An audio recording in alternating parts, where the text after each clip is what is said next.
Alright guys, a quick one. Here, I'll detail how to turn off double tap on Apple Watch. So if you have an Apple Watch that supports double tap to pick up your call, double tap to pause and play, or double tap to turn on, then here's a video for you on how you can easily disable or turn off double tap fingers on your Apple Watch. So if at the end of this you found this often informative, please don't forget to like and then subscribe. Now, to turn off double tap on Apple Watch, all you need to do is go ahead and press the two ones to exit the watch face. Locate and click on the settings gear icon. Once you click on that, scroll down.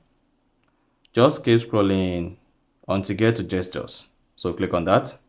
Once you click on gestures, scroll down, locate double tap, and then click on it. Now, to turn off or disable double tap on your Apple Watch, disable this, and then you're good. So that is exactly how to turn off double tap on Apple Watch.